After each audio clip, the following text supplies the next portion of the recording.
ஒரு குட்டி vlog பார்த்துடலாமா? ஒன்றும் இல்லைங்க, என் தாத்தாக்கு வந்துட்டு ரீசெண்டாக பர்த்டே முடிஞ்சுச்சு. அப்போமே வீடியோ எடுத்துட்டேன், பட் எடிட் பண்ணி போடுறதுக்கு தான் இவ்வளோ லேட்டு, மன்னிச்சுக்கோங்க.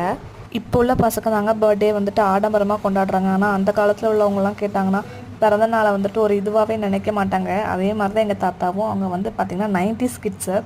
ஸோ அவங்களுக்கு இந்த பெருசாக பிறந்தநாள் அப்போ கேக் வெட்டுறது, ட்ரெஸ் எடுக்கிறதுலாம் பெருசாக ஈடுபாடெல்லாம் இருந்தது கிடையாது. அதனால எனக்கு ரொம்ப நாள் ஆசை அவங்களுக்கு கேக் வாங்கி அவங்க பர்த்டே அன்றைக்கி அவங்க கட் பண்ணணும் அவங்க கையால் அப்படின்ட்டு.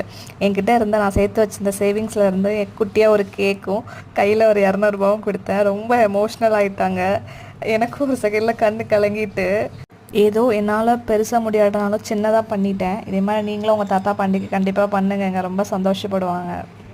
எனக்கு எங்கள் அப்பா அம்மாவை விட தாத்தா தான் ரொம்ப பிடிக்கும். தாத்தா எல்லாம் நீதானே, ஓ சிரிப்பு போதும், நீ கேட்டாய் உசுர தாரே.